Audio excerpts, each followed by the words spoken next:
Dewan Perwakilan Rakyat Daerah Kabupaten Nganjuk kembali menggelar rapat paripurna bersama pemerintah daerah Kabupaten Nganjuk pada Rabu sore di ruang rapat paripurna DPRD Nganjuk.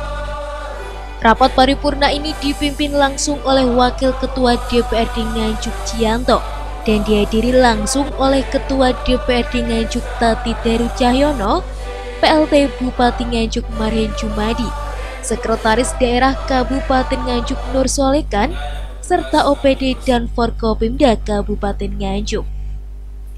Rapat paripurna ini digelar dengan agenda penjelasan Badan Pembentukan Peraturan Daerah atau Bapemperda terhadap rancangan peraturan daerah atau Raperda tentang pajak daerah dan restribusi daerah, penataan dan pemberdayaan pedagang kaki lima, dan penyampaian penjelasan Bupati Nganjuk terhadap Raperda tentang lahan pertanian pangan berkelanjutan. PLT Bupati Nganjuk Marhen Jumadi menjelaskan bahwa sektor pertanian ini harus dilindungi. Pihaknya berharap lahan pertanian pangan berkelanjutan harus efektif dan efisien. Selain itu, pihaknya juga mengungkapkan bahwa pemberdayaan PKL itu perlu, sehingga PKL bisa menjadi sumber kekuatan ekonomi di Nganjuk. Alhamdulillah hari ini yaitu penjelasan kaitannya dengan Raperda. Bagaimana pemanfaatan lahan pertanian pangan berkelanjutan.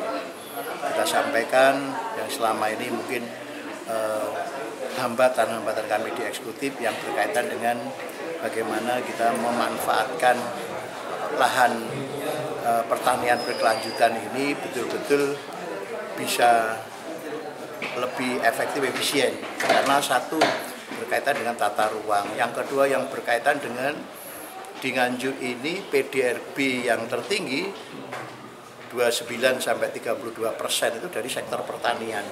Maka sektor pertanian ini harus kita lindungi. Maka pentingnya perda atau raperda yang sekarang kita jelaskan kepada Dewan yang berkaitan dengan bagaimana pemanfaatan lahan pertanian berkelanjutan ini betul-betul bisa efektif efisien.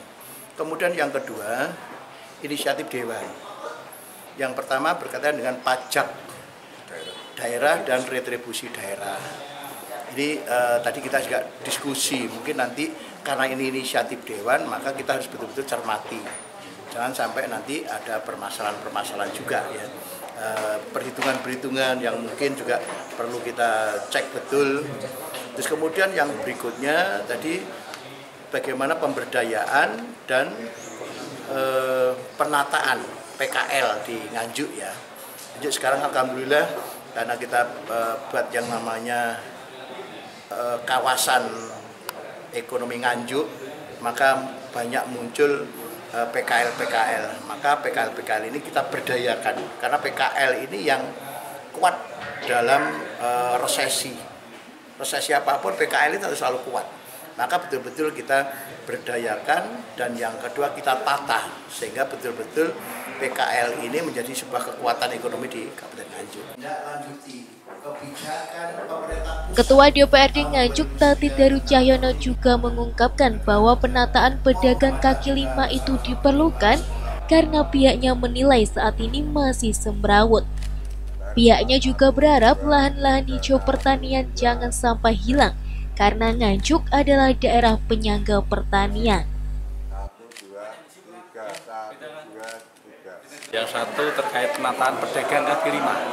Pedagang kaki lima sekarang ini termasuk nanti di dalamnya ya terus itu nanti statusnya kayak apa, terus campur tangan dari pemerintah daerah kayak apa itu mengatur gitu.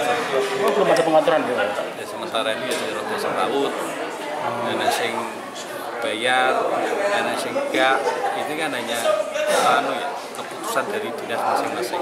Ana sing dikelola dari pariwisata, ana sing dikelola dari Perindak. Ini kan tidak sama, ini kan harus terkait dengan itu. Nanti harus ada penyeragaman.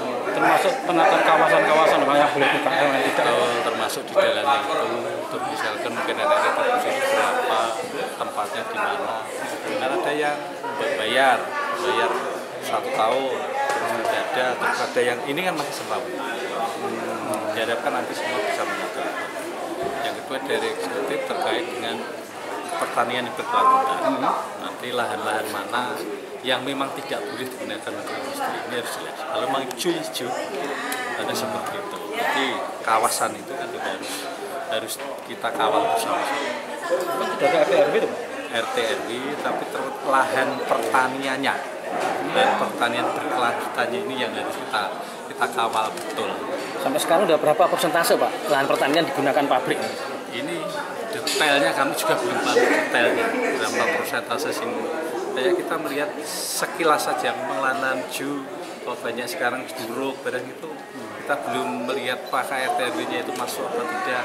Nah ini yang berkaitan itu sehingga nanti yang lahan-lahan pertanian kan ya jangan sampai hilang padahal Nganjuk ini daerah penyangga pertanian, penyangga pangan. Ini kan ya harus kita pikirkan bersama. Berarti ada pembatasan jumlah pabrik di Nganjuk ini? Bukan, tapi nanti lokasinya harus jelas. Sing lahan-lahan pertanian daerah penghasil pangan itu ya jangan sampai dikorbankan. Dari Nganjuk, Lailatul Tias, TV7 News melaporkan.